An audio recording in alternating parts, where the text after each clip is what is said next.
So what's up, Red Manila once again mga kapatid? Yun no, salamat naman at hindi na latin-latin ang gagawin natin ngayon. Kompletong-kompleto ang buhok ni Sir. At ito po ay semi-full head na dreadlocks. Tapos ipare-repair na ni Sir sa atin dahil halos isang taon na rin siyang walang repair. Kaya tirahin na natin to at medyo may twist tayong gagawin dyan mamaya.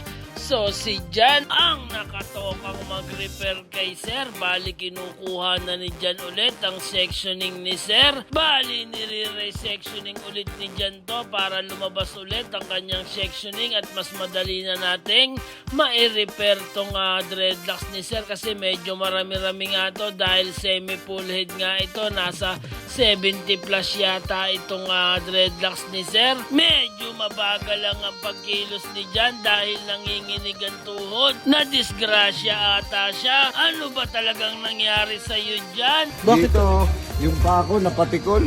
Napatikol tayo. Puta kaya pala inanghina ka, napatikol ka pala. Ako pumasok ng trabaho, napatikol.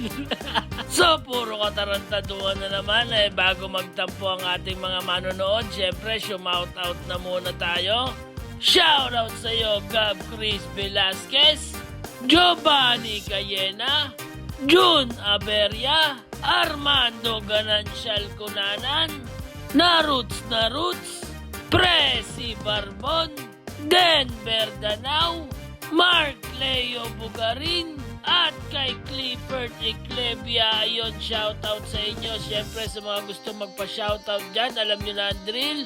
Ipakalat nyo lamang tong video natin at sa susunod na vlog namin na isa-shoutout namin kayo. At nakikita nyo si BJ na ang tumitira dyan na imbis na nagaluto, nagalulo.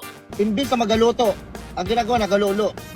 So, bali, ito nga sinisimula na nila ang pagre-repair sa mga nagtatanong pala ng mga kliyente dyan kung paano namin inaayos ang mga dreadlocks, kung paano siya nire-repair. Bali, ganyan lang po. Bali, tinatahi po namin yung mga nakalabas na buhok at ipinapasok po ulit namin yan sa loob para po maging malinis ulit ang dreadlocks. So, wala na mga himu-himulmol na makikita. Bali, eto si BJ na po yan. BJ, bakit parang nanginginig ang iyong mga kamay sa pagdi-dreadlocks? Hindi, kaya nanginginig ako, apo. Gawa ng lo. Iwas-iwasan mo ang paglululo, BJ. Nakakabulag yan. Tingnan mo si Michael, muntik nang mabulag sa pinagagawa niya. Buti naka-recover.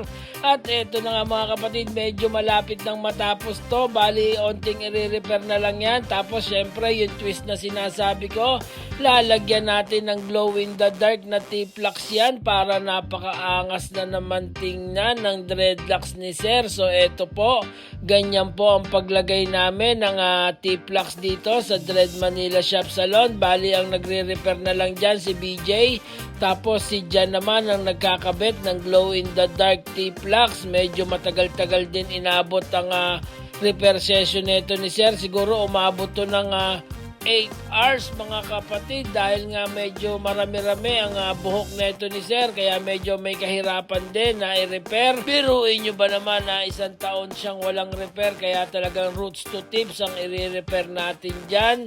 Pero ano't ano pa man, matatapos din yan mga kapatid. So konting-konti na lang to, maipapakita na namin ang finished product sa inyo. So eto na nga, bali na treatment na natin. So pagkatapos ng i-treatment na yan, i-blower yan mga kapatid. At pagkatapos i-blower, maipapakita na namin sa inyo ang sinasabi ko. Yan na po ang finished product ni Sir. Mga kadibil, kayo na po ang humusga sa mga gawaan namin dito sa Dread Manila Shop Salon. Napakaangas ng highlights ng glow in the dark T-Flux talaga. So ganito naman po ang itsura niya sa side view. Nakita niyo naman, napakaangas din pag nakatali. Hindi ka masasagasaan yan sa gabi dahil kitang-kita ka, lalo na pag nakabay ka, hindi mo na kailangan ng reflector. Buhok mo lang ay pwede na. So maraming salamat po sa panonood. Huwag niyo pong kalilimutan i-like at i-follow ang page ng Dread Manila Shop Salon. Maraming salamat po. Boom!